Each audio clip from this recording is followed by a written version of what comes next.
Bon, espérons que cette fois-ci, ça soit la bonne. Nous avons connu quelques problèmes techniques avec le lancement du live. Nous allons voir si cette fois-ci ça fonctionne. Je suis désolé pour ces désagréments. Hop, on va inviter Internet sans crainte à nous rejoindre. Est-ce que cela va fonctionner?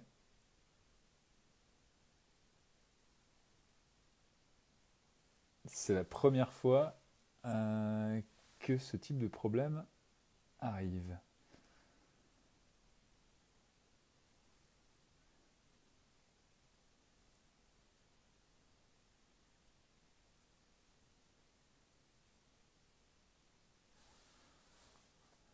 Donc l'invitation est lancée. Allez, on va croiser les doigts.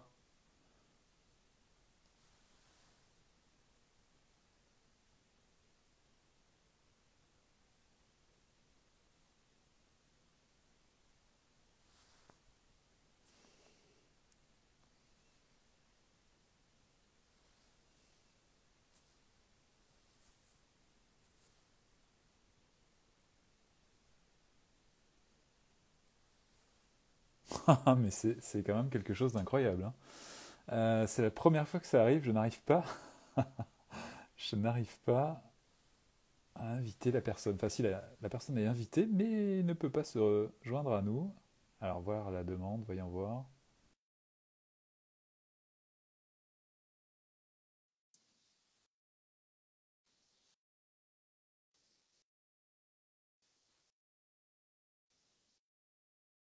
Ah, je Ah, crois que ça y Yann, est!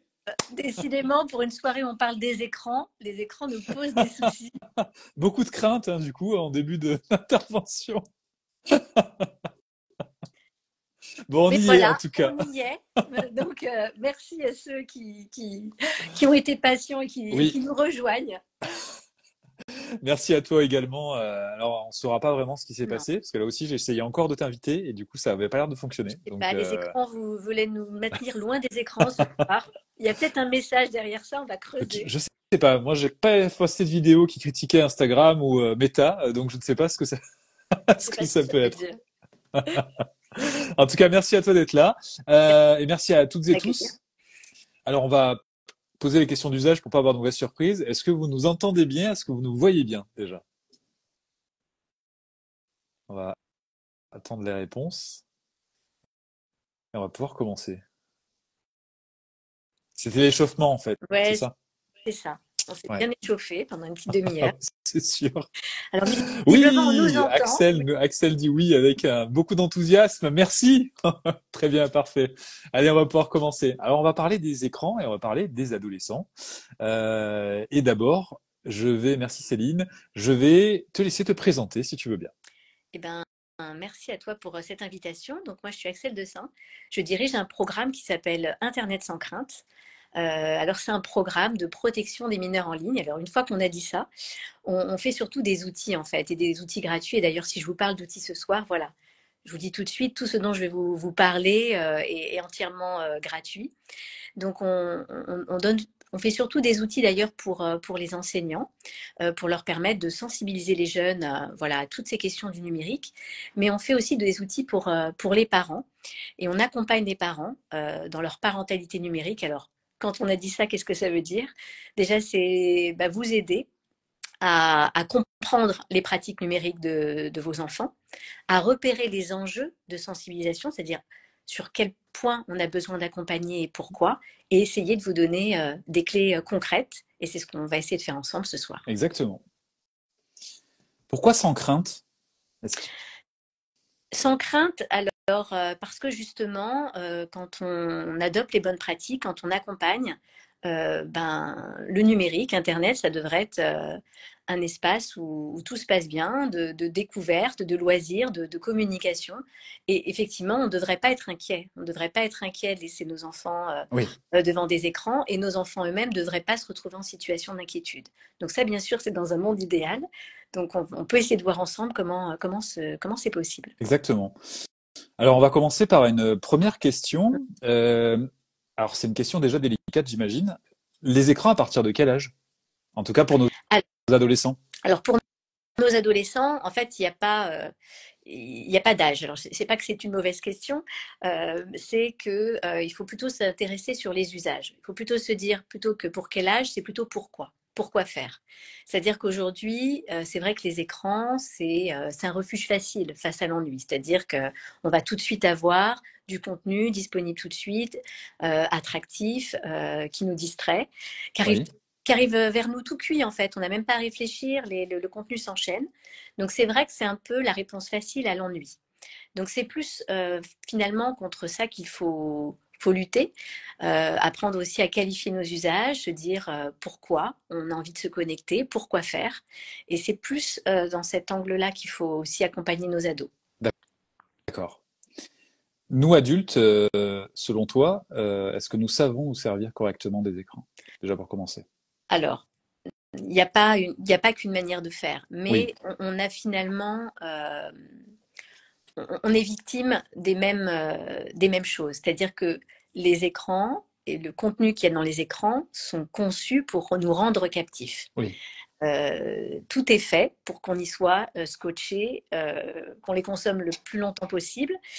Et c'est ce qu'on appelle l'économie de l'attention aujourd'hui. Hein. Il y a un nom pour ça, c'est l'économie des réseaux sociaux. C'est vrai qu'on utilise des services gratuits et des fois on oublie de se dire, attendez, c'est gratuit, c'est peut-être que je suis le produit, hein, c'est ça oui, que dit le message.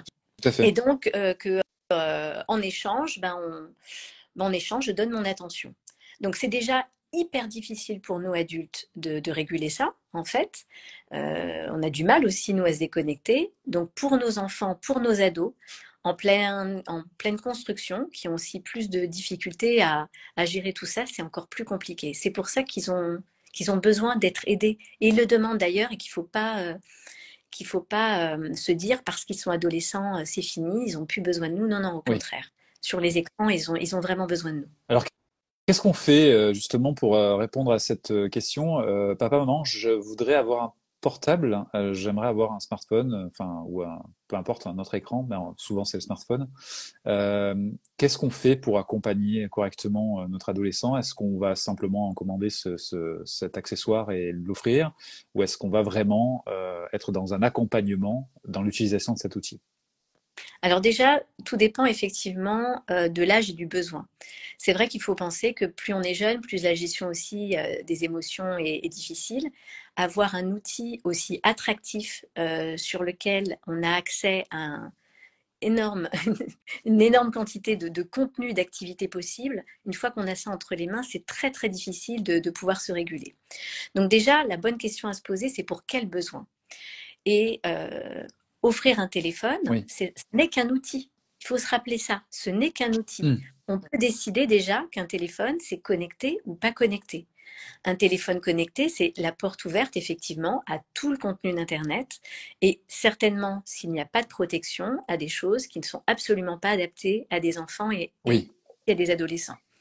Donc un téléphone, on peut décider que dessus, au départ, ce sont quelques applications qu'on a choisies, ou uniquement de la messagerie, ou uniquement un téléphone qui sert à téléphoner. Donc il faut vraiment se dire soi-même déjà pourquoi on est d'accord pour équiper son enfant. Mhm.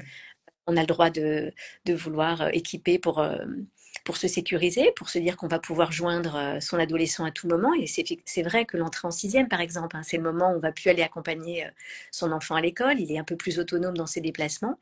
Ça peut être normal d'avoir envie d'être rassuré. Mais là, on peut se dire qu'un téléphone qui permet juste d'envoyer un message pour dire je suis bien arrivé, je suis bien au collège ou je suis bien à la maison, ça peut suffire. D'accord. Voilà, ça peut être une première étape. Et ensuite, effectivement, si on décide d'équiper son enfant d'un smartphone, on peut décider de prendre sans abonnement qui permet d'être connecté à Internet en dehors de la maison. Mhm. Ça permettra déjà d'utiliser le téléphone qu'avec le Wi-Fi de la maison, donc avec encore une supervision parentale. Oui. Ça peut être une étape. Et puis si on décide d'un téléphone connecté à l'extérieur, et bien là, effectivement, c'est essentiel d'installer des outils de contrôle parentaux parce Oui. que laisser son enfant devant Internet, devant tout Internet, c'est effectivement l'exposer à des contenus qui ne sont pas adaptés. Des contenus Choquant. choquants, Ouais. voilà, notamment. Ou d'autres choses, du style des fake news, on va peut-être en Oui, parler, ou des fausses informations. Il s'expose de toute façon, j'ai envie de dire, à tout ce que vous pouvez, vous aussi, voir tous les jours. Et vous voyez bien que vous pouvez être confronté à des contenus qui sont absolument pas adaptés à des mineurs. Mhm. Donc, il y a plein de manières de mettre en fait un cadre et des protections qui vont permettre de faire de l'utilisation d'Internet sur le smartphone de votre enfant quelque chose qui est adapté à son âge. Mais il ne faut pas forcément laisser bloquer sur un Oui, âge. J'ai envie de dire plutôt à la maturité de votre enfant, parce oui. que chaque enfant est différent et on est tous différents aussi par rapport à ce qui nous touche, à ce qui nous choque. Et puis vous avez aussi votre propre libre arbitre de parents aussi, Oui. de décider ce que vous avez envie ou non que votre enfant puisse voir quand il est en ligne. Tu évoques quelque chose qui me semble important, c'est cette histoire de palier et de besoin, notamment le fait de pouvoir commencer par un téléphone qui n'est pas forcément connecté à Internet et qui peut simplement servir dans sa fonction initiale, qui consiste à téléphoner au cas où, c'est-à-dire qu'un enfant peut avoir besoin d'appeler ses parents à un certain moment ou autre. Euh, donc je trouve que c'est important de pouvoir se dire, on n'est pas obligé de commencer par un smartphone, on Alors on peut n'est pas commencer par un obligé de téléphone plus commencer simple.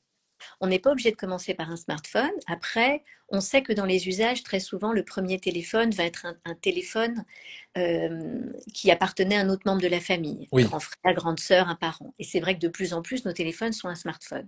Hmm. Le smartphone n'est pas forcément un problème parce qu'on peut décider sur un smartphone qu'on va mettre aucune application ou qu'il va être impossible d'installer certains types d'applications. C'est-à-dire, on peut décider qu'il est impossible d'installer des réseaux sociaux, par exemple. On D'accord. peut décider que c'est un smartphone non connecté. Et puis, ça va peut-être être un smartphone sur lequel on va décider de mettre, en choisissant avec ses enfants, 2 ou 3 applications de jeux, par exemple, ou d'activités qu'on trouve pertinents. Oui. Donc voilà, et ça permet d'en faire une utilisation adaptée.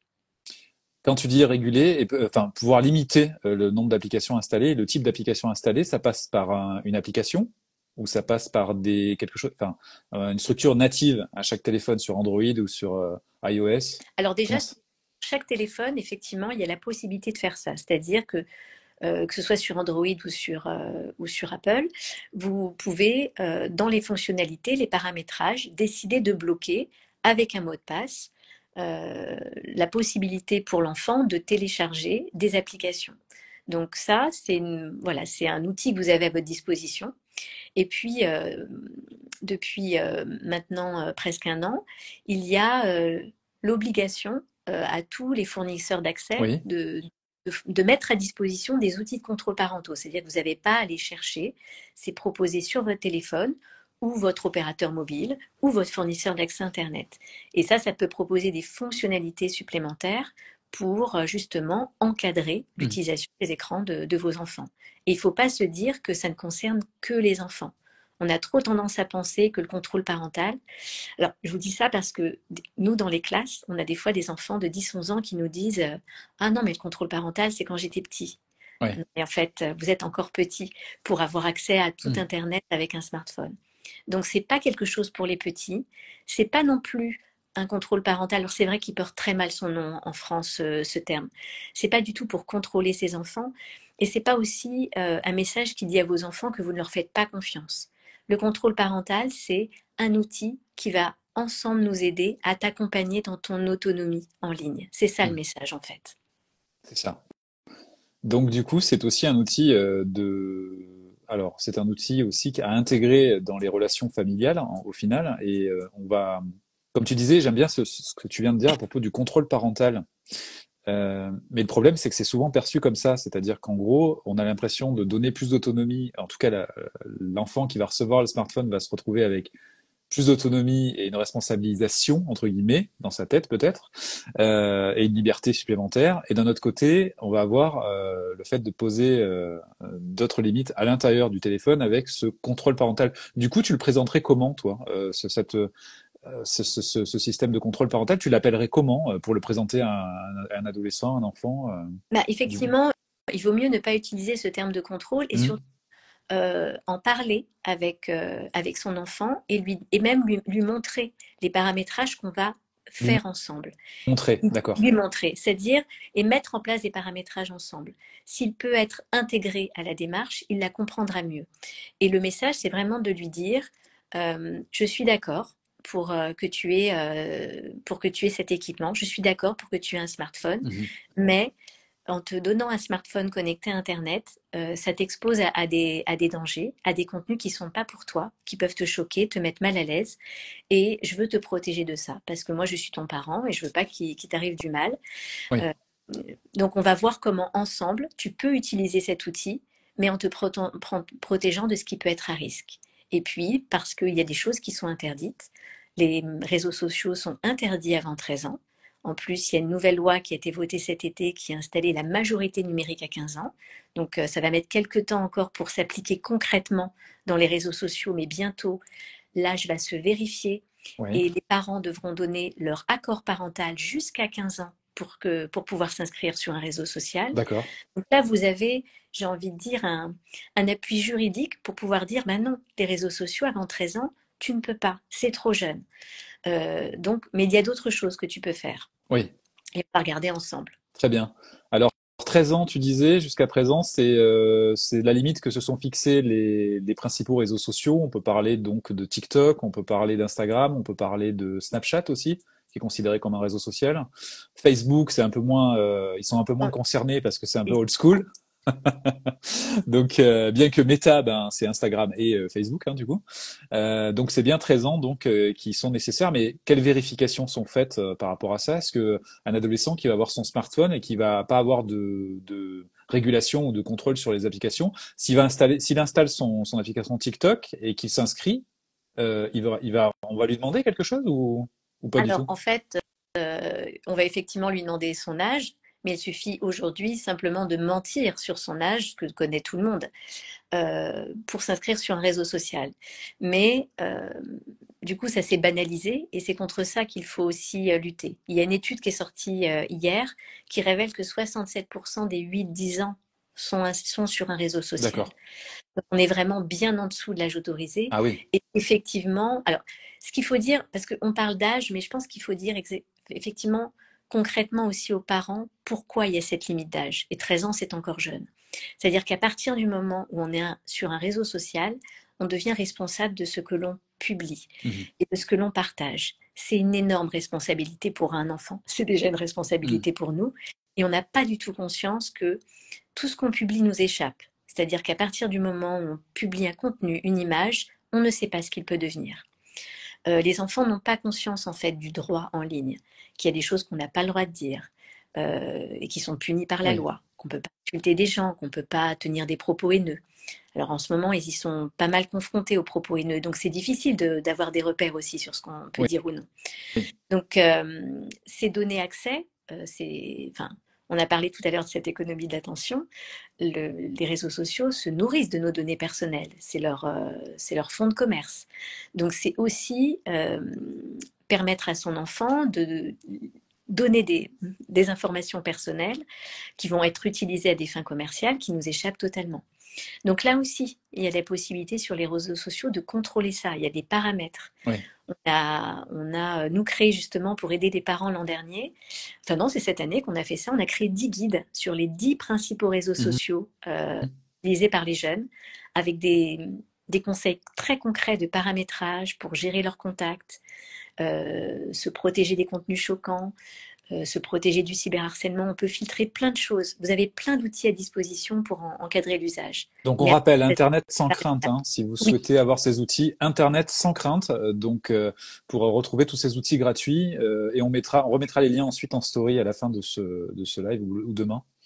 Donc voilà, ces outils sont gratuits. Oui, je te laisse voilà, non, poursuivre, non, pardon. mais je te remercie. Et effectivement, j'allais dire aussi, et vous pouvez nous suivre si ce n'est pas encore le cas sur notre compte Instagram, parce qu'on essaie justement de vous proposer des contenus un peu clés en Oui, main, adaptés, voilà, plus courts, plus faciles à lire. Et du coup, en prévision aussi de ce live, là, on vous a préparé un petit mémo du collégien connecté, voilà, 6 très bien. conseils clés pour accompagner vos ados. Comme ça vous fait voilà, une première matière pour en Oui. parler. Alors on résume pour l'instant. Donc j'aime bien faire des synthèses au fur et à mesure. Nous ne Vas-y. sommes pas obligés d'offrir à un adolescent ou à un enfant ou un préadolescent, on va dire, un smartphone tout de suite. On Non. peut lui offrir donc un téléphone tout simple. Si le besoin, effectivement, c'est de pouvoir communiquer et de sécuriser à la fois l'enfant, le préado ou l'ado et le parent, parce que c'est aussi dans cette optique-là. Et ensuite, bon, si on décide d'opter pour un smartphone, on a déjà une obligation, j'ai envie de dire, une responsabilité par rapport au fait de ne pas laisser comme ça, bah tiens, cadeau, puis débrouille-toi avec. Non. Ce qui est intéressant de faire, c'est d'accompagner. Ce n'est pas un cadeau comme les autres, c'est un cadeau qui est smart, mais c'est un cadeau qui contient notamment quelques ficelles aussi de manipulation mentale, on va dire, qui vont happer l'attention, qui vont aussi ouvrir quelques portes qui sont plus ou moins dangereuses par rapport à du harcèlement, c'est ce que tu évoquais, mais encore des fake news ou encore de la pornographie, hein, puisque on va citer les risques aussi de ce point de vue-là. Donc, il est vraiment important d'accompagner cet outil et l'utilisation de ce support de cette manière-là. Donc, on va se mettre ensemble autour d'une table peut-être et accompagner donc l'utilisation. On va l'allumer ensemble, on va expliquer et pas faire ça un peu de manière cachée. On va expliquer à notre enfant, à notre adolescent, que on va créer un compte, par exemple, enfant ou un autre compte que le compte prévu. Parce que c'est ça qui permet de contrôler, hein, c'est bien ça. Hein. Enfin, contrôler, protéger, on va dire. L'idée, c'est effectivement de Ouais, protéger. On peut voilà, mettre ce qu'on appelle plutôt de la supervision. c'est Peut-être que ça. ce terme est Supervision, très bien. voilà, est beaucoup plus adapté, de la supervision Oui, parentale. Et d'expliquer effectivement que c'est un accompagnement vers l'autonomie, qu'il est normal, de la même manière que vous accompagnez vos enfants sur plein d'autres étapes de leur vie, cet accompagnement, il est nécessaire. Je pense qu'il faut casser une idée reçue qui a été beaucoup, voilà, qui a beaucoup circulé, un peu de ces digital natives, des enfants qui naîtraient avec toutes les compétences oui, numériques. Il faut vraiment casser ça. mm, Ils sont juste plus à l'aise avec le numérique parce que ils ont grandi avec, donc c'est intuitif, c'est bien instinctif. sûr. Mais ils ne connaissent absolument pas quelles sont les bonnes pratiques. Et c'est effectivement les confronter à un monde un peu trop, voilà, un peu trop grand, un peu trop responsable pour eux. Donc, comme dans la vie, il y a une étape pour chaque chose. C'est pareil avec le Donc, numérique. Et ils ont on va leur besoin. parler. Pardon. Donc on leur parle de supervision et on leur dit que c'est un peu comme la ceinture de sécurité en voiture. C'est-à-dire qu'on est tous dans la même voiture et on est obligé de mettre sa ceinture de sécurité pour rester en vie, on va dire. Mais là, c'est un peu la ceinture de sécurité en disant, voilà ce qu'on met en place en termes de supervision. Si tu as des questions, j'y réponds. Enfin voilà, toujours garder cette possibilité de communiquer et pas d'être dans un mode descendant qui va être basé sur des interdictions, sur des obligations. Parce qu'en fait, ben, vous allez sûrement le remarquer, certains l'ont déjà vu, bah, les ados vont trouver des astuces pour contourner. Donc il vaut mieux qu'il y ait l'adhésion et un travail d'équipe sur ce sujet plutôt que d'obliger, de punir, de voilà. Ça c'est pas pérenne, on va dire comme méthode, on va dire. Non, et puis effectivement, l'entrée dans l'adolescence, c'est un âge où on a envie de braver un peu les limites et puis de se confronter à l'autorité que représentent les parents. Donc c'est sûr que c'est plus dans une démarche de dialogue. Et puis on parlait voilà d'économie de l'attention, comprendre comment fonctionnent les réseaux sociaux. Ça, c'est un échange vraiment utile que vous pouvez avoir avec les jeunes parce que ça permet aussi d'avoir de l'empathie et déculpabiliser. Oui. C'est normal, voilà, de dire à son ado, on leur dit pas assez, c'est normal d'être scotché à tes écrans. C'est normal de l'être en fait, parce que tout est fait pour que tu le sois. Mhm. En avoir conscience, c'est important. Et on va voir ensemble qu'on peut reprendre le contrôle en fait, que Mhm. tu peux avoir du contrôle sur tes écrans, que tu peux décider ce que tu vois, que tu peux équilibrer ton temps. On va trouver des solutions ensemble. Et ils ont besoin d'être guidés. Et nous qui travaillons beaucoup avec les jeunes, on les rencontre beaucoup pour leur proposer des réponses qui soient les plus adaptées, ils sont plutôt en demande de cadre. Ils demandent de l'aide pour leur poser des limites sur les écrans. Donc vraiment, il ne faut pas hésiter à avoir ce discours à partir du moment où il est construit et qu'on est dans cette démarche d'accompagnement. Et effectivement, pas d'interdit ou même de jugement, parfois aussi. Et c'est vraiment sans critiquer que je dis ça. Je me mets aussi dans le panier. Et parfois, on peut être agacé par ce que font nos enfants devant les écrans. On ne comprend pas. Parfois, du temps passé dans les jeux vidéo. Donc, on peut avoir des messages un peu arrête, arrête ça, t'es Oui. scotché, t'es débile. Alors que non. Qu'est-ce qui t'intéresse? Pourquoi? Oui. C'est vrai. C'est plus des démarches effectivement à avoir pour comprendre pourquoi on veut, voilà, on veut poser un peu un cadre et qu'ils comprennent pourquoi c'est utile pour eux surtout. C'est ça. Donc, une fois qu'on a donc partagé cet outil avec eux, ou qui a été recyclé par rapport à un autre membre de la famille qui l'aurait possédé, on va donc expliquer tout ceci et on va aussi, ce que tu disais, donner des informations sur cette possible addiction qui peut se mettre en place, hein, en tout cas, le fait d'être absorbé par l'écran. D'ailleurs, il y a Arte qui propose des supports intéressants pour expliquer Oui, le rôle de la dopamine. la série, Euh, oui, la série c'est ça, dopamine, effectivement, sur Arte est très c'est bien ça. et décrypte justement en plus un peu par réseau social les mécanismes et chaque épisode démarre justement par vous êtes scotché et c'est normal, on va vous expliquer pourquoi. Et ça, je pense que c'est un message que les jeunes n'entendent pas Oui, assez. Il peut vraiment créer un bon climat de dialogue pour dire, et puis même d'oser dire, moi aussi je suis scotché. Enfin, je me rends compte que moi aussi adulte, j'arrive pas à décrocher.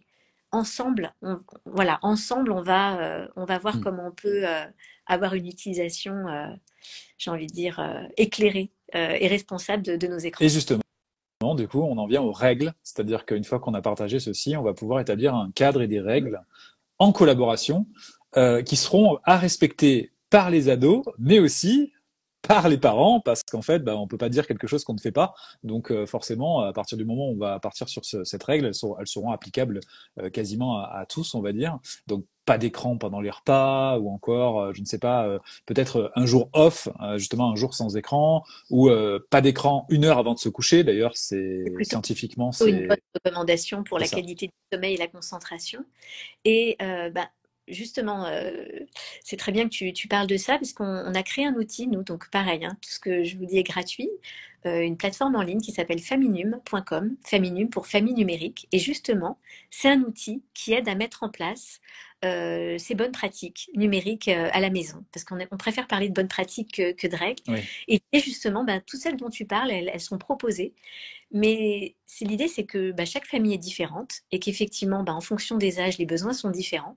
Mhm. Que vous ayez à disposition, vous avez toute une collection de conseils qui sont adaptés à l'âge des enfants, qui sont adaptés à vos priorités. Et vous pouvez les sélectionner, les personnaliser aussi, et puis éditer ce qu'on a appelé un peu la charte numérique de la maison. Et effectivement, il y a des conseils pour les enfants, mais clairement aussi pour les parents. Et c'est bien que ce puisse être une réflexion qu'on mène ensemble. Et on peut à Oui. la fin d'ailleurs décider que certaines bonnes pratiques s'adressent à un enfant parce qu'il est plus jeune, et parce que peut-être il y en a un, ça va être on fait les devoirs avant de faire des écrans, par exemple. Oui. Et puis effectivement, peut-être que quand on a des enfants plus jeunes, le pas de portable à table, ça concerne que les parents. Et c'est pas plus mal qu'il y ait une règle aussi qui concerne que les parents. Oui. Donc, en tout cas, c'est un outil qui peut, il y a 80-90 conseils que vous pouvez piocher à la carte et qui sont tous expliqués. C'est-à-dire qu'à chaque fois, on vous donne un pourquoi et un comment. Parce que des fois, c'est vrai, quand on met en place des règles, c'est bien de pouvoir les expliquer et de Mhm. comprendre pourquoi elles sont pertinentes. Donc, on vous donne un peu des clés pour les expliquer aux enfants et les mettre en œuvre aussi, les Très appliquer. bien. Quels sont les risques? On va passer maintenant dans le gros du sujet. Alors, c'est pour ça que vraiment, il y a une question de responsabilité quand on confie ce genre d'outils. Oui, il y a des risques. Alors, on va pas faire augmenter la peur plus que de raison ce soir, hein, mais on va simplement décrire ce qu'on peut faire pour éviter ces pièges et ces risques. En tout cas, on va le faire de manière le plus succinctement possible, on va dire. Quels sont les risques principaux par rapport à l'utilisation des écrans? Alors, effectivement, je pense que c'est important de parler de quelques chiffres clés, des chiffres repères, parce que je pense que ça va aider aussi à comprendre aux parents que c'est une réalité, que c'est pas juste pour faire peur, mais qu'il y a une réalité. Aujourd'hui, on sait qu'il y a à peu près un enfant sur deux qui, entre 10 et 12 ans, regarde du porno régulièrement. Voilà, ça c'est une réalité. Donc, s'ils le regardent, c'est qu'ils y ont accès, et très certainement via des smartphones ou des outils non protégés. Ça, c'est quelque chose qui est très facile voilà, c'est très facile de protéger vos enfants contre ça. Un bon outil de contrôle parental bloque tous les contenus à caractère pornographique. Donc, ça peut être un exemple concret qui montre l'importance et la pertinence de mettre ce genre d'outils en Mhm. place. Ensuite, effectivement, les cyberviolences, j'ai envie de parler de cyberviolence plus que de cyberharcèlement, sont une réalité aujourd'hui. Un jeune sur deux a déjà été confronté à des cyberviolences en ligne. Alors, qu'est-ce qu'on appelle cyberviolence? Ça va être des commentaires haineux, ça peut être aussi voilà, des emojis négatifs.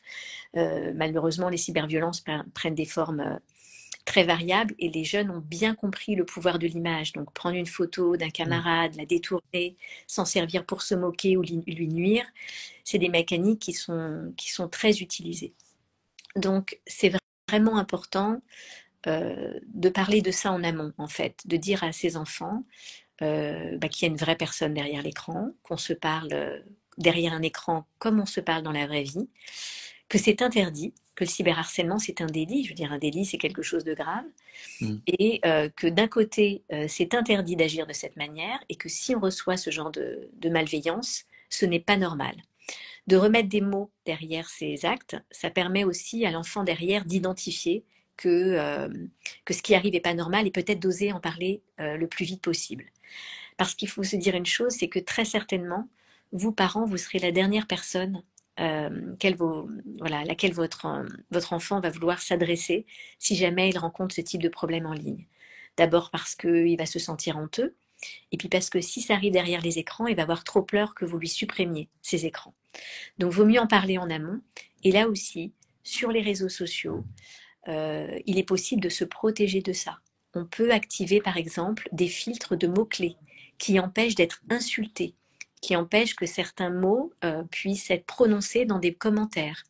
On peut modérer ces commentaires. Il y a plein de manières de se protéger en amont et puis en aval, de connaître effectivement les outils de signalement, le numéro 3018, qui est la plateforme pour contre les cyber. 3018 Le 3018. D'accord. Ok. Alors, ce n'est pas juste un numéro de téléphone, hein. C'est aussi une application. D'accord. Qui permet de pouvoir faire retirer rapidement du contenu. Ils sont en contact avec les principaux réseaux sociaux. Ce sont des psychologues et des juristes qui peuvent aider à des démarches de plainte. Là, c'est quand le harcèlement, le cyberharcèlement ou les cyberviolences sont installés. D'accord. Voilà. Et enfin, effectivement, et ça, je pense que c'est une vraie alerte qu'il faut donner. Nos enfants sont extrêmement exposés et l'actualité, malheureusement, renforce les choses, extrêmement exposés à travers leur réseau à des contenus violents, haineux, de la désinformation, de la propagande même, et ils sont particulièrement ciblés par ce type de message. Oui. Donc, c'est ce qui doit entraîner effectivement une vigilance et le fait de se dire qu'il y a un âge pour pouvoir être sur les réseaux sociaux parce qu'on s'expose à une parole qui est assez incontrôlable aujourd'hui. Oui, c'est ça. Comment se rendre compte qu'un ado est victime de harcèlement? Est-ce que tu me disais que tu as eu beaucoup d'échanges par rapport à ça, que vous avez pas mal échangé sur le sujet, sur des sujets transverses notamment aussi. Le changement de comportement d'un adolescent peut être révélateur, peut être un signal, Oui, justement. bien sûr. Alors, on retrouve les mêmes phénomènes. D'abord, il faut savoir que le cyberharcèlement, pour un adolescent, est majoritairement la continuité d'un harcèlement. C'est-à-dire que l'ado connaît en général ses cyberharceleurs. On n'est pas dans les mêmes phénomènes que les stars sur les réseaux ou les influenceurs qui peuvent recevoir de la parole haineuse d'inconnus. En général, un ado connaît son cyberharceleur, ce n'est que la continuité de quelque chose qu'il vit dans la réalité. Donc effectivement, tout ce qui va être isolement, repli sur soi, troubles du sommeil, troubles de l'alimentation doivent être des signes d'attention. Agressivité aussi, oui. ça peut être aussi un regain d'agressivité. Ça peut être des formes très diverses. Et pareil, je veux dire, son enfant peut se retrouver aussi dans une posture à être harceleur. Et c'est aussi un enfant qui a besoin d'être écouté et compris. Parce que certainement, s'il a fait ça, c'est peut-être parce qu'il a d'abord été harcelé à son tour et qu'il veut se venger, ou qu'il est dans une espèce de spirale, de mécanique où il ne sait pas comment faire autrement. Et puis, il faut savoir que les causes du harcèlement sont beaucoup liées à la popularité, au fait de devoir se positionner par rapport à un groupe. Et ce sont des enjeux qui sont importants, surtout surtout à l'entrée au collège, à un âge où effectivement on a du mal à être dans la nuance, où c'est tout blanc, tout noir, et où on a besoin de choisir des camps. Et on pense parfois être du côté des plus forts, des plus populaires, en étant du côté du groupe qui va décider de malmener ceux qui vont être identifiés comme étant les plus faibles. Et Oui, c'est pas toujours facile pour un jeune d'avoir les repères et de savoir où se positionner. Donc le harceleur a besoin aussi d'être écouté et d'être accompagné. c'est ça. Et parfois, il harcèle aussi par méconnaissance. Ça peut se faire Oui, aussi. Ou lui-même est victime de harcèlement dans sa propre famille et va aussi peut-être harceler à son tour, mais parce que pour lui, c'est normalisé, en fait, bah, aussi. en fait, c'est important ce que tu dis, cette normalisation. On parlait avant d'exposition au contenu violent. Il y a vraiment une violence qui s'est banalisée Mm. euh, sur les réseaux. Et il faut se rappeler aussi que l'utilisation des écrans, alors là, on se voit, on a la chance de se parler en se voyant, donc on voit voilà, je vois tes réactions sur ton visage, donc j'ai des informations, mais à travers les messageries en ligne, les chats, on ne voit pas la personne derrière l'écran. Oui, Je n'oserais certainement pas de visu te dire des propos malveillants. Alors je t'en dirai pas non plus, j'espère. voilà, il y a aucun. Mais il faut se dire que les écrans ne permettent pas aux jeunes de développer leur empathie. En tout cas, nous font perdre notre empathie parce qu'on perd énormément de signaux qui sont clés à des âges où on est en train de développer ces relations sociales, ces codes sociaux. Et donc, il faut vraiment avoir ça en tête. Et quand je vous parlais tout à l'heure de rappeler des évidences, il y a une vraie personne derrière l'écran. Les mots blessent tout autant. Regarde ce que tu as écrit. Est-ce que tu dirais la même chose? Et vous avez un moyen pour regarder ça. Alors, c'est vrai que quand un enfant a un réseau social, on ne sait pas forcément s'il est inscrit, où est-ce qu'il est, puis on ne va pas aller regarder ses communications. Mais de plus en plus, à l'entrée en sixième, se mettent en place ce qu'on appelle les groupes classes, souvent sur des outils comme WhatsApp, par exemple. Ben là, c'est tout à fait un espace où vous pouvez dire, ben, écoute, tu es un peu jeune pour être sur un réseau social, je veux bien que tu sois sur le groupe classe, mais on va regarder ensemble. Et là, ça peut être un endroit où on observe justement les relations sociales et vous allez être, et très rapidement, voilà, c'est sûr qu'à un moment donné, il va y avoir une parole qui va déraper, qui va être l'occasion de dire, ah, regarde comment il parle à ton camarade, tu es d'accord avec ça? Qu'est-ce que tu en Oui. penses? Est-ce que toi, voilà, c'est vraiment un excellent support pour initier vos enfants aux échanges en ligne et ces clés, ils n'ont pas les clés des échanges en Mhm. ligne. Notons également que ça peut révéler une certaine personnalité, c'est-à-dire que certains parents sont étonnés quand ils découvrent que leurs enfants harcèlent d'autres enfants, parce que ils n'ont pas fait montre de cette personnalité-là avec eux. Mais parfois, ben voilà, il y a ce qu'on appelle des faux selfs qui peuvent se mettre en place, et ben, l'enfant ne se comporte pas selon la personnalité qu'on a l'habitude de voir, se comporte différemment parce que justement il y a cette désinhibition aussi par rapport aux écrans et par rapport au fait, tu parlais de l'écrit justement, qui facilite le fait d'adopter bah, d'autres pratiques.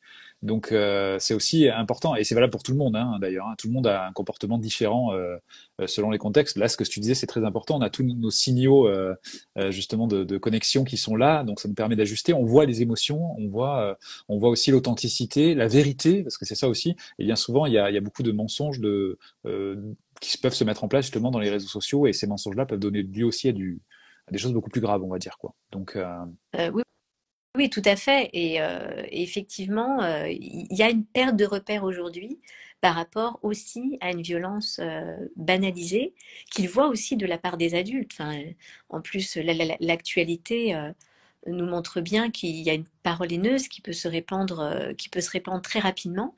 On parlait d'exemplarité des adultes. Aujourd'hui, effectivement, sur les réseaux sociaux, cette exemplarité, on l'a pas. Donc, en mm, tout cas, ils ont besoin qu'on leur remette des repères. Et on se rend compte, nous, dans nos discours de prévention, de sensibilisation, le travail qu'on peut faire avec eux, que cette parole, elle est entendue. On entend très souvent, je ne me suis pas rendu compte, c'était une blague, je ne pensais pas faire du mal.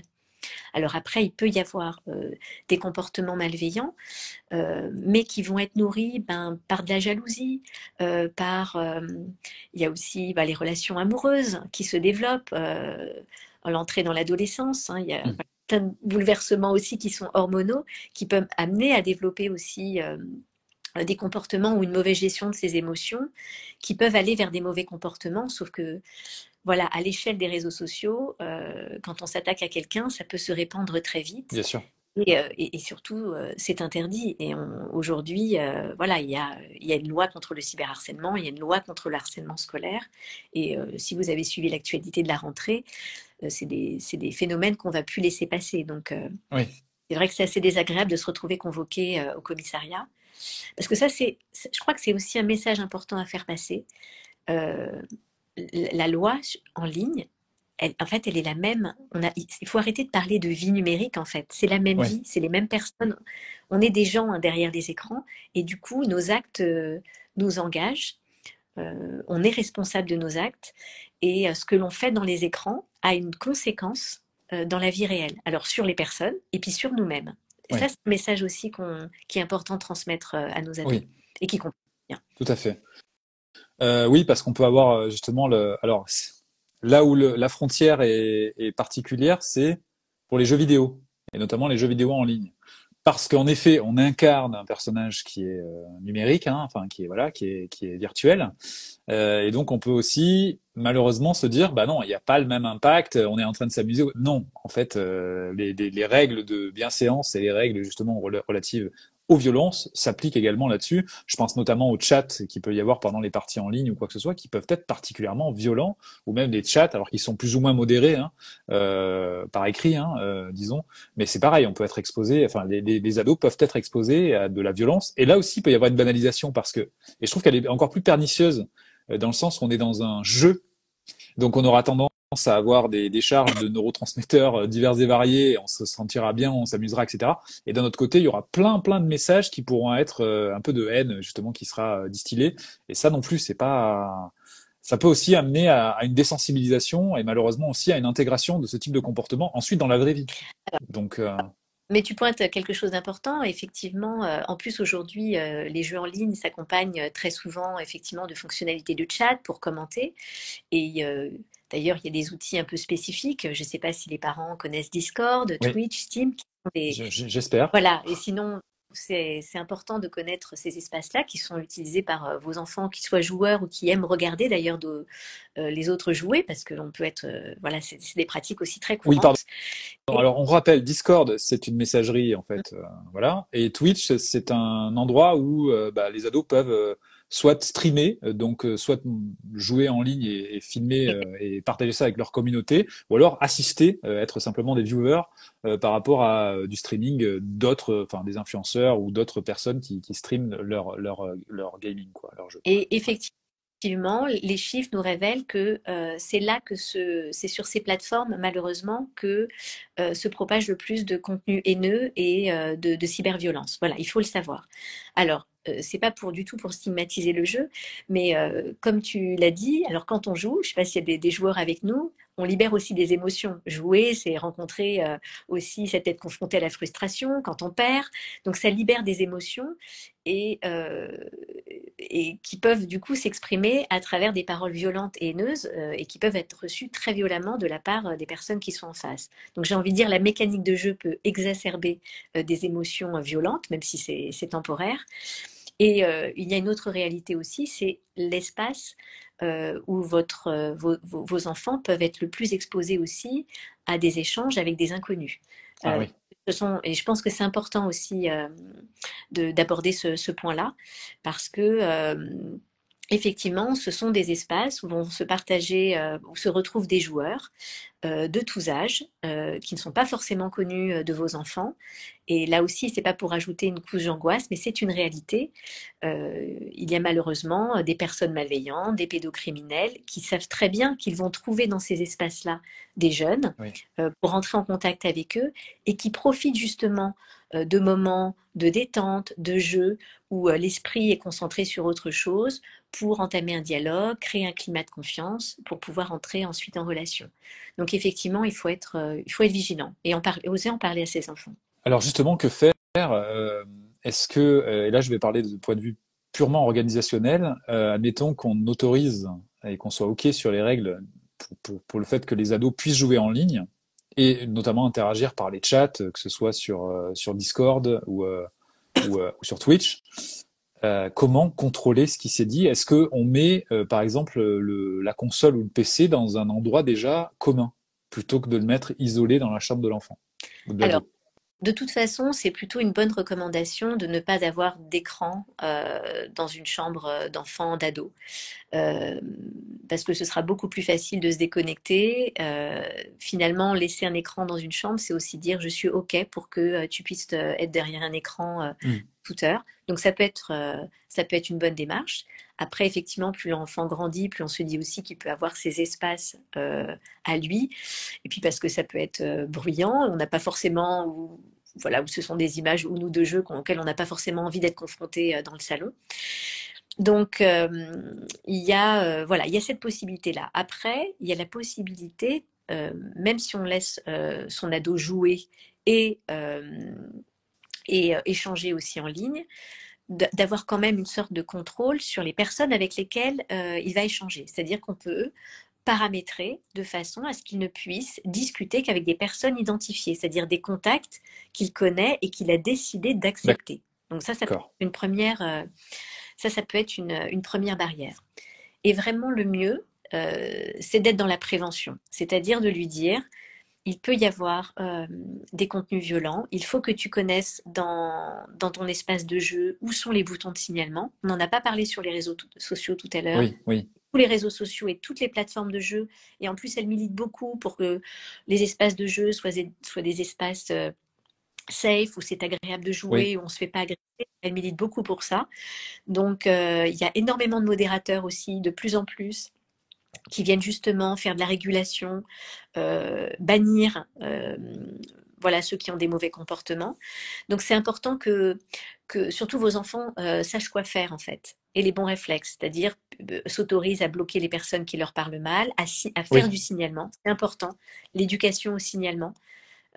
Signaler les comportements, voilà, c'est pas de la délation, c'est un comportement citoyen de signaler ceux qui n'adoptent pas justement. Et puis on peut vraiment parler de fair play dans l'univers du jeu vidéo. Donc Oui. s'insulter, mal se parler, c'est pas fair play et c'est pas l'esprit du jeu, c'est pas l'esprit du joueur. Oui, et c'est important donc de rappeler à l'adolescent, à l'enfant en tout cas, quand il se sent agressé. Oui. Et sans être influencé, c'est-à-dire que si ça dit non à l'intérieur de lui, eh ben c'est non. C'est-à-dire qu'en gros, Mm. voilà. Et on parlait tout à l'heure effectivement, enfin je veux dire, on nous parle de harcèlement et de cyberharcèlement aujourd'hui, mais finalement, enfin, quand on en est là, c'est déjà grave, c'est qu'on est déjà dans de la Oui, violence répétée qui dure longtemps. Donc effectivement, il faut dire à vos enfants, la première insulte, on la laisse pas passer. Il faut oser dire et même écrire sur les réseaux, tu ne me parles pas comme ça, tu ne m'insultes pas, tu n'as pas le droit. Voilà. Et je pense que cette parole, on n'ose plus assez la transmettre et que les jeunes, et aussi parce qu'ils ont peur de représailles. Donc ils ont besoin de pouvoir retrouver aussi une confiance et une confiance en oui, l'adulte. C'est-à-dire que leur parole aussi, elle soit écoutée. C'est vraiment important aussi que quand ils expriment euh, la violence qu'ils peuvent ressentir ou le fait d'être embêtés par des camarades, qu'ils puissent être entendus par nous adultes et qu'on puisse leur dire non, c'est pas normal, on va trouver des solutions oui. ensemble, que ce soit en ligne. Et il y a un pont, bien entendu, avec tous les messages qu'on peut distiller aussi et qu'on peut diffuser sur la chaîne, hein. Notamment le fait de, nous, en tant qu'adultes et en tant que parents, de laisser toujours la porte ouverte à l'expression de l'enfant et de l'adolescent. Lorsqu'il ressent une émotion, on va pas la nier, on va pas la refouler, etc. On va plutôt l'accueillir parce que cette habitude d'accueil et d'écoute par rapport à nos adolescents, ils vont aussi l'avoir ensuite lorsqu'ils vont être confrontés à ce type de situation. Ils vont venir vers nous plus facilement et nous dire voilà, j'ai assisté à ce type d'échange et je me suis senti agressé, ou encore ça se passe mal là en ce moment au collège ou au lycée et je me sens vraiment pas bien, je ressens de la colère, de la tristesse, etc., etc. C'est pour ça qu'il est important aussi de pouvoir se dire, tu peux tout me dire, de pouvoir donc donner ce message à notre adolescent, dire, je peux tout entendre, tu peux tout me dire en fait. Et les émotions sont là aussi pour nous avertir que qu'il se passe quelque chose en nous, on va dire. Donc c'est assez lié. Hein. Et je précise cela parce que beaucoup de parents malheureusement n'ont pas cette écoute forcément sur le côté émotionnel et beaucoup d'ados sont dans le silence et ne ne parlent plus de leurs émotions parce qu'ils n'ont pas eu cette porte ouverte justement par rapport à ça. Donc il est toujours temps de le remettre en place, notamment avec le fait d'accompagner ces outils numériques et de pouvoir se dire voilà, bah, c'est comme tout, voilà, je peux tout entendre. C'est-à-dire quand tu sens que quelque chose ne va pas, tu viens me voir, je suis là, si je suis pas disponible tout de suite, ben je te dis quand c'est que je suis disponible, mais on en parle, quoi, voilà. Et ne reste pas avec une problématique que tu pourrais avoir. Voilà, c'est surtout ça. Parce que ça peut être facile d'être isolé, de se sentir isolé, hein, du point de vue harcèlement aussi, du point de vue des réseaux sociaux, parce que rien, ça s'arrête jamais, en fait. Et je dirais même que Mais le harcèlement physique, qui commence dans une enceinte scolaire, donc, que ce soit au collège, au lycée ou ailleurs, se poursuit tout le temps. En fait, ça peut être du H24, parce qu'après, ça prend le relais au niveau du cyberharcèlement, quoi, du coup. c'est ça. En fait, Donc, la particularité du cyberharcèlement, c'est qu'on est tout d'un coup dans quelque chose de massif et qui ne laisse aucun c'est répit. ça. Donc, c'est vrai que et moi, je suis tout à fait d'accord avec tout ce que tu dis. Nous, on avait fait une étude l'année dernière qui avait révélé que effectivement, les parents, et j'ai envie de dire d'une manière générale, les adultes qui entourent les jeunes, sont vraiment les personnes qu'ils identifient le moins comme étant les individus les plus légitimes et les plus compétents pour les accompagner dans leur usage numérique. Donc, Ah, il faut qu'on reprenne notre place de parents. Et je comprends tout à fait les parents qui peuvent se sentir en difficulté ou pas légitimes parce qu'ils ne connaissent pas les usages numériques de leur enfant. Mais voilà, ce soir aussi, ce qu'on voulait faire passer comme message, je pense, c'est de se dire que ces messages, c'est beaucoup du bon sens. Vos enfants, ils savent pas plus paramétrer leurs réseaux sociaux, en fait. Nous, on rencontre des jeunes qui nous disent, mais je savais même pas que ça existait. Mais pourquoi le réseau social, quand je m'inscris, il me le dit pas? mhm. Donc, se mettre à côté de son ado et lui dire, OK, je veux bien que tu t'inscrives sur un réseau. Ça y est, t'as l'âge. Mais tu sais quoi, on va regarder ensemble, en fait. Parce que je veux que tout se passe bien. Je veux que pas que tu rencontres de problèmes. Donc on va faire cette démarche ensemble. Et effectivement, je pense qu'il faut aussi oser parler des risques, parce qu'aujourd'hui, beaucoup de parents choisissent l'interdit, et je les comprends, parce qu'ils ont peur, parce qu'effectivement, tout ce qu'on entend, et peut-être tout ce dont on a parlé ce soir, ça peut faire peur, mais vos enfants iront. C'est-à-dire que même s'ils ne sont pas équipés, ce sera sur le smartphone d'un copain, chez un ami, et s'ils n'ont pas le bagage pour savoir quoi faire quand ils sont face à un problème, eh ben, ils ne sauront pas comment se protéger. Et vous ne serez pas au courant parce qu'ils ne vous en parleront pas. Donc, créer des espaces de dialogue, oser parler aussi de ce qu'on fait en ligne. Finalement, nous aussi, on a Mhm. une activité en ligne, une vidéo qu'on a vue, une information, d'en faire un sujet de discussion avant que ce soit un sujet de tension. Et oser en parler et oser dire, je suis inquiet, j'ai entendu parler de ça. On t'a parlé, toi, de cyberharcèlement, tu as déjà vu ce genre de choses, est-ce que tu saurais comment faire? Voilà, d'en Oui. faire un sujet de discussion avant que ce soit un sujet où, où l'enfant sera confronté à un problème où justement il ne sera plus en mesure de pouvoir en parler ou d'en parler de manière apaisée et constructive en fait. C'est ça. Et en ce moment, l'actualité est particulièrement dramatique. Beaucoup d'informations circulent. Beaucoup d'adolescents reçoivent ces informations sans notamment avoir le sens critique nécessaire justement pour juger de la pertinence de l'information, ni la possibilité de pouvoir se dire et relativiser par rapport aux émotions qu'ils pourraient ressentir. Donc ils ont encore plus besoin, là aujourd'hui, que nous, en tant que parents, nous filtrions déjà ce qui se passe le plus possible. Et si les enfants ou les ados ont été déjà confrontés à ce type d'informations, qu'on puisse en parler. Donc demander à notre ado, est-ce que tu es au courant, est-ce que tu as entendu parler de l'actualité et qu'est-ce que tu sais de cette actualité et est-ce qu'on pourrait en parler ensemble, est-ce que tu serais d'accord pour en parler ou si tu veux en parler, je suis là en tout cas, mais déjà s'informer sur ce dont ils sont au courant et ce dont enfin les informations qu'ils possèdent déjà au lieu de partir en mode descendant en disant voilà ce qui s'est passé, enfin voilà, il vaut mieux avoir cet échange et déjà commencer par écouter, prêter l'oreille, savoir ce qu'ils ont compris et ce qu'ils savent de cette situation et ce qu'ils ressentent aussi par rapport à ça, c'est important. Et, et on peut voilà compléter, je peux compléter aussi, je suis tout à fait d'accord avec toi sur des actions très concrètes que vous pouvez faire aussi pour les protéger, c'est-à-dire alors déjà, ça peut être de repérer des fils d'information fiables qui sont aussi adaptés à eux, à leur compréhension, Mhm. parce que ils peuvent être aussi confrontés à une actualité avec un discours qui n'est pas adapté à leur âge. Donc voilà, il existe des comptes comme Hugo Décrypte, par Oui. exemple, voilà, qui peuvent être tout à fait adaptés, qui derrière, il y a un travail de journaliste. Et puis tout à l'heure, je vous parlais d'outils de filtrage. pour le cyberharcèlement, c'est tout à fait pertinent aussi pour filtrer les contenus auxquels ils vont être exposés au niveau de l'information. D'accord. Et vous en ce moment décider que certains mots-clés n'apparaissent pas dans leur fil, voilà, dans leur fil, que ce soit Instagram, TikTok. Donc vous avez la possibilité de filtrer du contenu et ça semble clé en ce moment où il y a beaucoup de désinformations qui circulent ou d'informations partagées qui ne sont pas encore vérifiées et surtout énormément de contenu violent. J'écoutais un live avec toi lundi qui était très pertinent et j'avais envie de reprendre une phrase qui m'a particulièrement touchée. C'est on n'est pas fait pour recevoir ce type de contenu violent. Oui. On n'est pas équipé et on n'est Oui. pas équipé émotionnellement. Alors nous déjà adultes, imaginez en plus ce flot, à quel point ça peut être anxiogène. Mais pour des jeunes qui sont en pleine construction, ça peut être dévastateur aussi. Donc, voilà, je pense qu'on peut dire aujourd'hui qu'il y a un enjeu à les protéger aussi de tout ça et, et, de, et dans les bonnes pratiques aussi, pour reprendre un peu le contrôle de ces écrans, de choisir ces moments de connexion et déconnexion. Effectivement, de dire que le téléphone, il rentre pas dans la chambre le soir. C'est-à-dire que stop, voilà, il y a un moment, c'est le moment de dormir. Il va pas dans la chambre. Et c'est aussi les protéger de tout ça. Se mettre en mode avion, désactiver ces déconnexions. C'est simplement leur dire aussi un message, tu as le droit de choisir en fait. Tu n'es Oui. pas obligé d'être connecté tout le temps. Toi-même, et tu n'es pas obligé de montrer aussi à tous tes contacts que tu es connecté. Tu as le droit aussi d'être connecté sans que les autres soient au courant. Tu as le droit de prendre le contrôle et ça peut être des petites astuces concrètes pour les aider. Oui. On va simplement répondre à 2 questions qui nous ont été posées.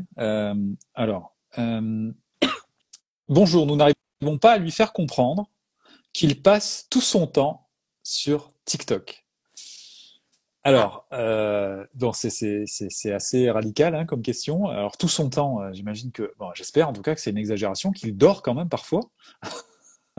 Donc, mais je sens, voilà, c'est surtout le ressenti du parent qui est inquiet de voir son adolescent qui passe énormément de temps effectivement sur ce réseau social. Je crois que c'est le réseau social le plus addictif, non? Oui, TikTok. effectivement. En fait, on est là, j'ai envie de dire, chaque nouveau réseau social se nourrit de l'expérience des précédents pour voir comment on peut être le plus captif le plus longtemps possible. Voilà, je ne sais pas si la personne qui pose cette question était avec nous au début de ce live, mais on a très rapidement parlé de cette économie de l'attention. Et effectivement, tout est fait pour qu'on soit scotché. Donc peut-être on peut dire que c'est normal qu'il soit scotché et qu'il a besoin d'être aidé. Donc peut-être déjà lui dire, c'est normal que tu aies envie d'être sur TikTok tout le temps, puisqu'on est dans des vidéos très très courtes qui s'enchaînent de manière automatique et qui nous sont poussées même si on ne suit pas de compte en particulier. Donc, et c'est extrêmement difficile de se réguler par rapport à ça. Donc là aussi, sur les outils on va appeler ça de supervision parentale, hein, on les rebaptise ensemble ce soir, ou même sur les réseaux sociaux, il y a des outils disponibles pour apprendre un peu à gérer son temps d'écran. Donc des alertes qui peuvent nous dire, voilà, de décider au bout d'une demi-heure, voilà, j'ai fait une demi-heure de TikTok, j'ai le droit à une pause et je vais avoir une petite alerte qui va me dire, voilà, ça fait une demi-heure, ce serait pas mal que tu t'arrêtes là. Et puis on y reviendra plus tard. Ils ont vraiment besoin d'être aidés là-dessus. C'est hyper, hyper difficile de gérer son temps d'écran. Oui. Et je crois qu'on va être aidé dans pas longtemps si jamais ça passe. J'ai entendu parler du fait que le scroll infini serait bientôt banni. Oui, alors il y a effectivement un nouveau cadre et ça va changer, c'est censé changer beaucoup de choses quand même dans nos vies numériques et nous donner les moyens de reprendre le contrôle.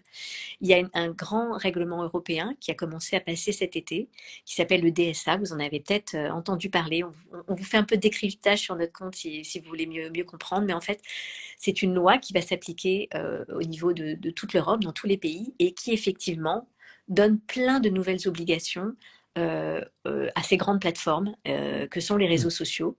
Ils vont plus pouvoir comme ça nous pousser du contenu sans qu'on puisse avoir la main.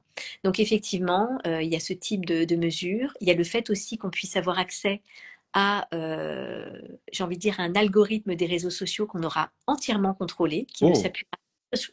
On attend de voir, hein. oui, Euh, je suis un peu on dubitatif, mais attend de voir. Mais je veux dire, ces obligations, il y a plein de choses aussi en lien avec la protection des mineurs. Il y a beaucoup de choses aussi en lien avec la transparence sur les données qui sont, voilà, les données qui sont prises. Euh, donc, effectivement, on attend de voir ce que ça va donner, mais ce qui est nouveau, c'est que il y a des sanctions en face. C'est-à-dire que les plateformes qui n'appliqueront pas ce Hmm, règlement seront lourdement sanctionnées jusqu'à, je crois, 6% de leur chiffre d'affaires. d'accord. Donc, ça risque d'être pour la première fois dissuasif. C'est comme je parlais de majorité numérique tout à l'heure. Le projet de loi qui doit s'appliquer concrètement prévoit des sanctions. Ils vont vraiment être obligés de vérifier l'âge des enfants et de Hmm, demander une autorisation parentale. Il ne sera pas possible de s'inscrire sans. d'accord. Et ça, c'est pour quand, du coup? Alors la loi a été votée, après il y a toujours les décrets d'application. Donc c'est dans voilà, ce sont dans les mois qui vont suivre. Là, il y a une loi qui a été votée hier qui va dans la continuité de ce DSA qui est la loi pour la régulation de l'espace numérique spécifiquement en France, donc qui va encore un peu plus loin. Et je D'accord. pense à une mise en application au premier trimestre 2024. D'accord. Alors, pour revenir plus Ouais. spécifiquement sur cette question, on va se faire une petite réponse commune, a cappella et en chorale. Donc, on va déjà, premièrement, aller en frontal avec l'adolescent n'est pas une bonne idée, je trouve. C'est-à-dire qu'en fait, on va éviter le rapport de force. Ce qui est important de faire, c'est ce qu'on disait tout à l'heure, c'est d'informer. Déjà, lui dire, c'est normal que tu sois tellement captivé par ce réseau social. Et voici peut-être la vidéo dont on parlait tout à l'heure. Regarde ce qui se passe dans ton cerveau quand justement tu es sur ce réseau social qui a autant de stimuli, etc. En fait, tu es dopé en fait carrément à ça. Et voilà ce qui se passe dans ton cerveau. Déjà, le fait d'avoir cette sorte d'approche psycho-éducative va permettre à l'adolescent de se dire ah ouais, je comprends maintenant pourquoi j'arrive pas à me détacher de ça, quoi. Ensuite, effectivement, c'est faire confiance. C'est-à-dire que c'est pas forcément se dire oh là là, se laisser un peu déborder par la peur et se dire mon enfant va échouer sa vie parce qu'il passe sa vie sur TikTok, parce que ça nous met dans des réactions d'attaque-défense et de sidération qui sont pas terribles et on n'arrive pas à réfléchir et à se connecter par empathie avec nos enfants. Donc cultiver plutôt cette confiance et se dire il est capable de pouvoir se réguler et pouvoir respecter des limites que lui-même va se fixer et pas forcément des limites descendantes que l'adulte va lui fixer. C'est-à-dire qu'on va se mettre autour d'une table et on avait d'ailleurs on avait fait un support ensemble justement sur le sujet. Euh, pour que chacun propose. Tiens, voilà, moi je suis parent, je suis inquiet de te voir autant de temps sur l'écran. Alors là, il y a un jugement de valeur en disant autant de temps, mais de voir que tu passes de temps à temps, être le plus précis possible. Genre que tu as passé de 9 heures à 12 heures sur cet écran, je t'avoue que je suis inquiet, je suis inquiète, et j'aimerais qu'on en discute. Et donc parler justement de ceci, et chacun va pouvoir proposer des solutions. Lui va dire peut-être, l'adolescent va dire peut-être, bah pour moi, il n'y a pas de problème en fait. Et donc le problème appartient aux parents, en effet.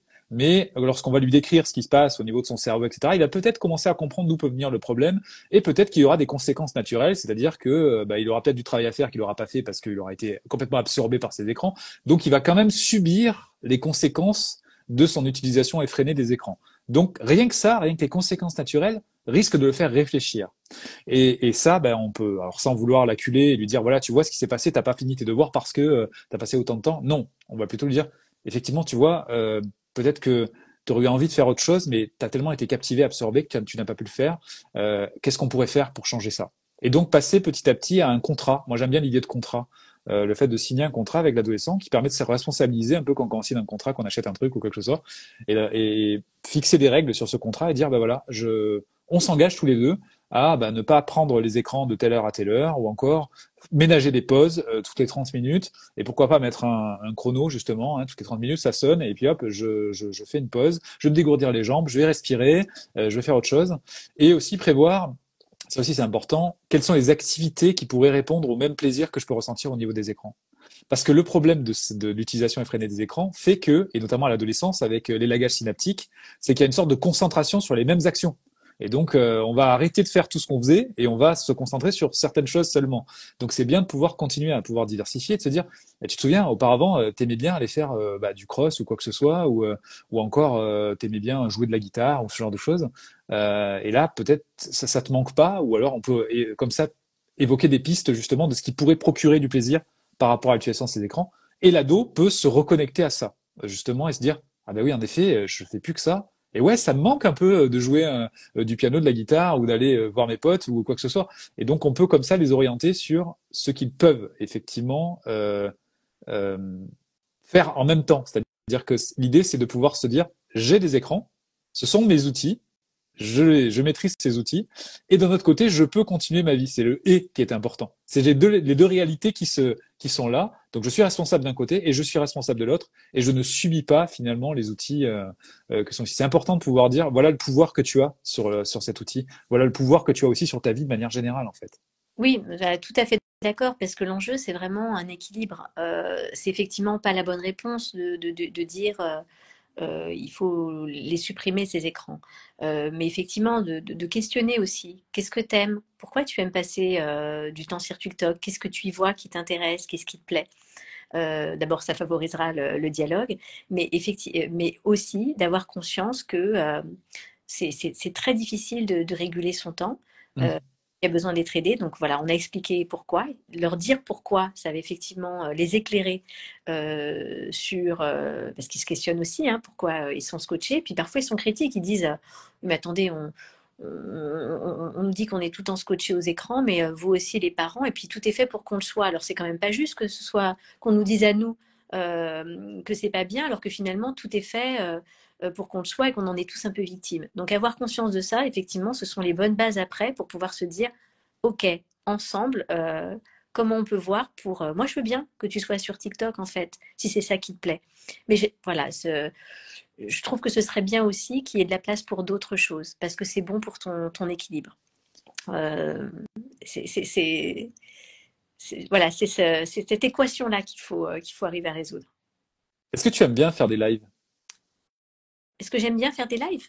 Oui, Qu'est-ce qui te plaît dans le fait de faire bah, des c'est de lives? pouvoir être en contact direct comme ça avec des parents pour transmettre, je l'espère, des conseils concrets et rassurants, de leur donner des repères en fait, et puis de les déculpabiliser parce que je crois que beaucoup de parents aussi se sentent parfois coupables voilà, ou n'arrivent pas forcément à trouver leur place ou la place qu'ils voudraient. Et moi, j'ai vraiment envie de leur dire que c'est un message qui est à votre portée. Accompagner vos enfants sur les écrans, c'est vraiment beaucoup de bon sens. Ce sont des messages que vous transmettez dans la vie de tous les jours. Et aussi de leur dire que ce besoin d'accompagnement, il ne s'arrête pas à la porte du collège ou même à la porte du lycée. Et nous, on le voit dans les chiffres, dans les études, que très souvent les parents soit se disent non mais mon ado, c'est trop tard en fait. Non, c'est jamais trop tard déjà et il a plus besoin. Et puis, je vous disais tout à l'heure, on a des enfants d'11-12 ans qui nous disent ah non, mais moi c'est bon, ça y est, mes parents me font confiance. Mais c'est pas ça l'enjeu. On n'est pas sur des questions de confiance. Cet accompagnement, il est normal. Ce n'est pas ne pas faire confiance à ses enfants que de les accompagner sur les écrans. Je pense que c'est être à notre place et se soucier de ce à quoi ils sont exposés dans cet espace numérique aussi, qui est aussi la vraie vie. Je pense que c'est ça qui est important. Alors, tu as remarqué les deux questions que je t'ai posées, justement, c'est pour donner un exemple aux parents, à savoir, c'est ce qu'on peut faire, c'est-à-dire s'approcher d'eux et leur dire qu'est-ce que tu aimes dans ces écrans, et justement leur demander à quel besoin, enfin, ça peut correspondre justement, et c'est là ils vont commencer à parler. En fait, c'est exactement ça, c'est cette curiosité qu'on peut avoir du point de Oui, vue du parent, qui va leur permettre à eux de pouvoir prendre conscience de ce qu'ils sont en train de faire, s'exprimer sur ce qu'ils ressentent, leurs besoins, et peut-être eux-mêmes trouver leurs propres solutions, justement, pour se déconnecter de ça. Et c'est pour ça que s'il y a un message à retenir ce soir, c'est l'autorité pour l'autorité au niveau des écrans, ça marchera pas. On n'arrivera qu'à un conflit et pas de responsabilisation. On va avoir des ados qui vont devenir ensuite adultes et qui vont, parce qu'ils ont eu tellement d'interdits, se précipiter sur l'utilisation des écrans et ne plus se maîtriser du tout. Donc, c'est pas ce qu'on veut. On veut justement que les ados puissent en faire comme, enfin, puissent se servir de cela avec des règles, puissent maîtriser cet environnement qui est riche. En fait, on peut faire plein de choses. Là, on parlait que de viewing, mais en fait, ils peuvent créer tellement de choses avec ça. Bien sûr. Oui, il y a plein d'activités. Et ça peut être, c'est vrai qu'on n'en a pas parlé, mais il y a plein de démarches créatives. À la limite, si vos enfants aiment les vidéos, mais pourquoi pas en créer? Pourquoi pas faire des petits sketchs ou ce qu'ils aiment, ou parler de leur passion et proposer du contenu. Et c'est toute une démarche derrière, d'écriture, de se filmer, de faire ensuite le montage. Voilà, il y a plein. Moi, j'ai un garçon, voilà, qui aime beaucoup ce genre d'activité. Et c'est vrai que, voilà, savoir qu'il utilise des écrans à des fins créatives, et puis de comprendre aussi un peu l'envers du décor, Mhm. ça fait des démarches. Et ça, pareil, c'est pas une obligation non plus. Mais c'est vrai, et on comprend. Enfin, je veux dire, enfin, voilà, j'espère que vous avez compris, je suis absolument pas dans le jugement. Bien sûr que des fois on n'a pas le temps, que ça peut aller au conflit, que quand on a répété plusieurs fois d'arrêter ou qu'on comprend pas, voilà, qu'on a besoin qu'ils viennent passer à table ou qu'on voit que les devoirs sont pas faits, ça peut être Oui, agaçant.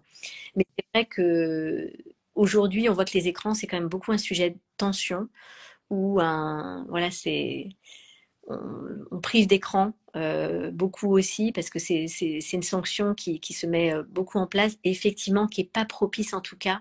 Enfin, je veux dire, quand on est dans l'interdit, on n'est pas dans la sensibilisation. oui, Et je pense que c'est ça aussi qu'il faut avoir en tête. Donc, par moment, on a le droit d'être humain et d'être en colère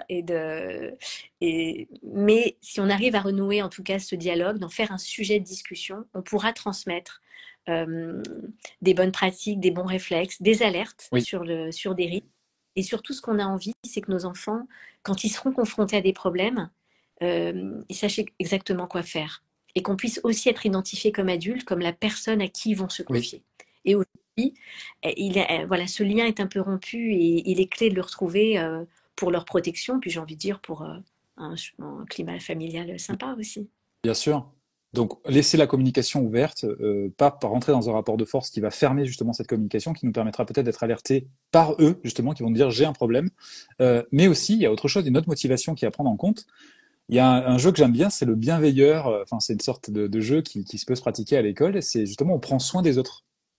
Et nos ados peuvent avoir aussi pour objectif, parce qu'ils sont souvent connectés avec leurs copains, copines physiques, donc au niveau des réseaux sociaux, de se dire on veille les uns sur les autres.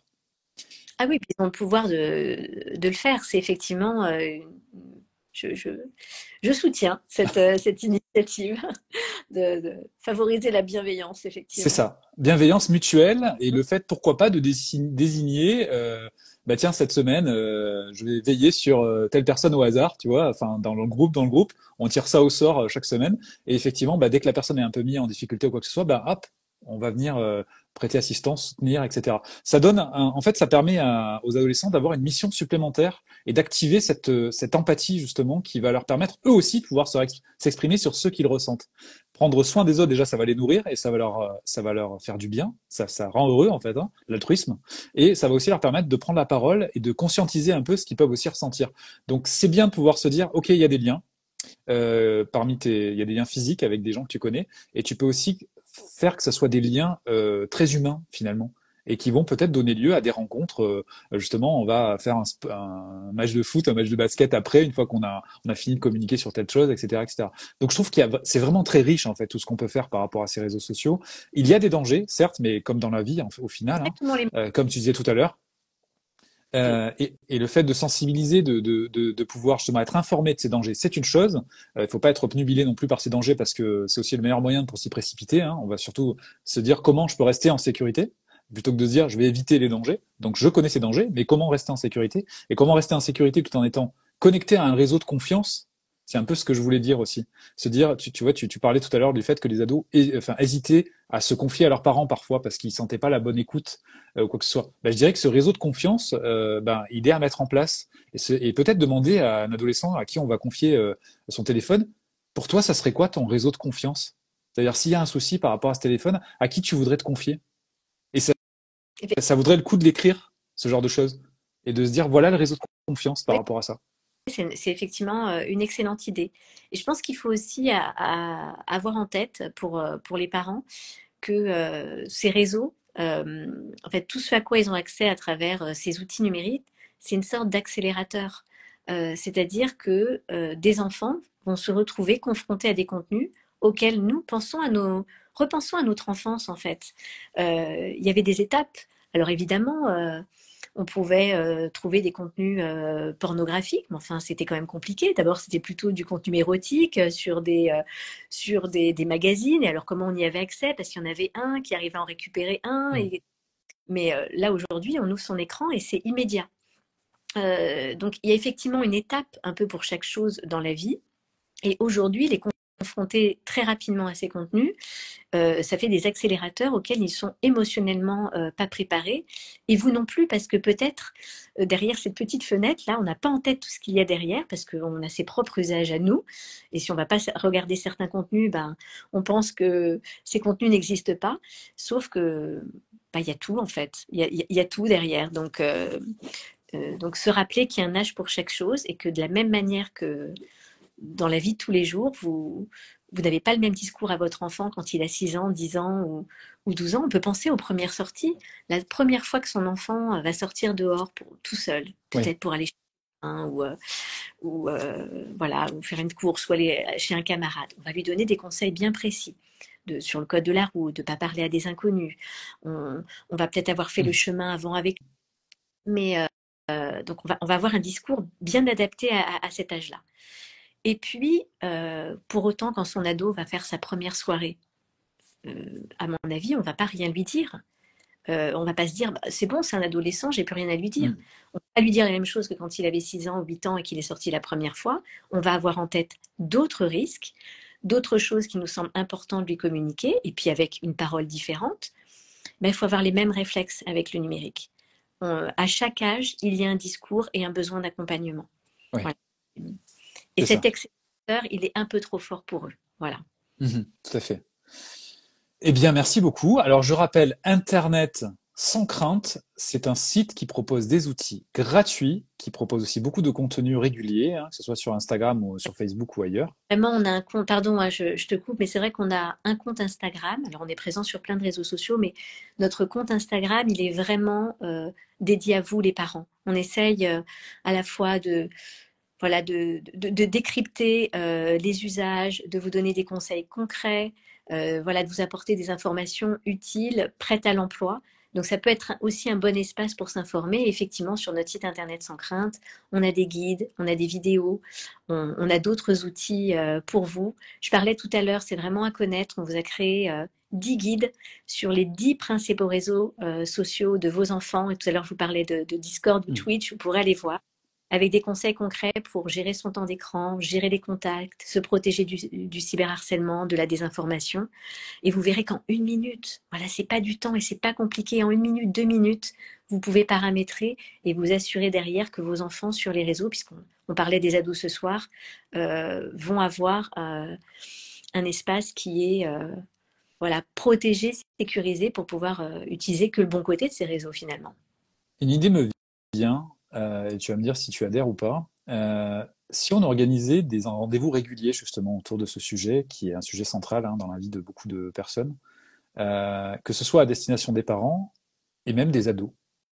Eh ben écoute, avec grand plaisir, je relève le défi. Eh ben, très bien.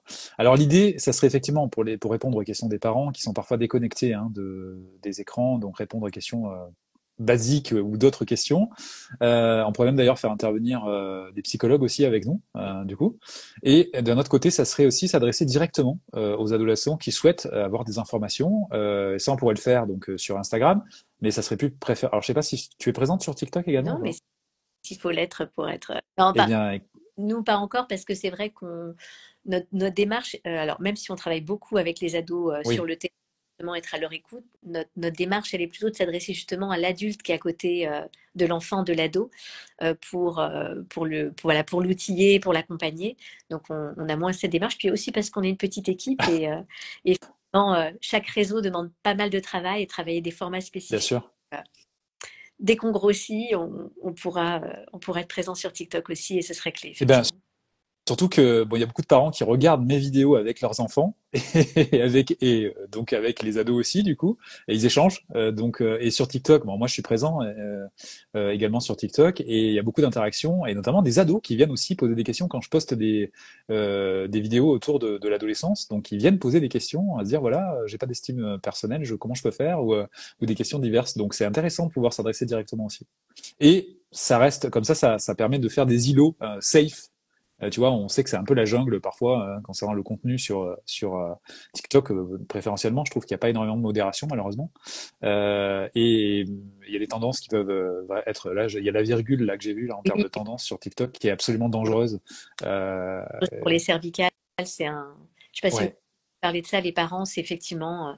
Le problème, c'est que TikTok propose beaucoup de défis, et pas toujours les plus malins. Et là, effectivement, consiste à faire un mouvement très rapide qui comme ça fait là en fait, qui fait une sorte de virgule en fait et qui et qui est donc qui peut engendrer des traumatismes même proches ce qu'on appelle le coup du lapin. oui. Et effectivement, il y a déjà eu des blessés, mais c'est pas le premier défi idiot que propose TikTok. Et effectivement, les jeunes peuvent manquer de repères ou être tentés de faire parce qu'ils pensent que tout le monde le fait. Oui, puisque ça va aussi les rendre populaires, et puis il y a une notion voilà, de groupe qui est pas terrible. Et donc, c'est pour ça que c'est important d'en parler et de suivre l'actualité et de pouvoir dire, ah bah tiens, t'as entendu parler de cette mode de la virgule? Rien que ça. Mm. Et puis ça permet d'en discuter et d'informer sur les dangers et sur ce genre de choses. Ça reste de la violence, hein, ce genre de pratique, donc il faut vraiment lutter contre ça, informer et responsabiliser derrière, quoi. Parfait. Très bien, merci Bah, beaucoup merci à pour ce live. Merci à toi. toutes et tous d'avoir participé à ce live. Alors, avec un petit cafouillage au démarrage, la prochaine fois, on fera mieux. On testera avant. Et en tout cas, vous trouverez toutes les infos, je répète encore une fois, et toutes les ressources, mais on va remettre des liens ensuite dans les stories sur Internet sans crainte. Si vous avez n'importe quelle question à poser, faites-le en Oui, dessous de ce live ou sur nos comptes respectifs. voilà, moi, je me ferai un plaisir de vous répondre même après ou contactez-nous. Vraiment, n'hésitez pas. Enfin, c'est ce qu'on aime aussi sur Instagram, c'est d'avoir ce contact direct avec vous. On a beaucoup de parents qui nous posent des questions en direct et on vous répond. Merci beaucoup. Merci à toutes et tous. Bonne Très soirée à bonne tous. soirée. À bientôt. Au revoir.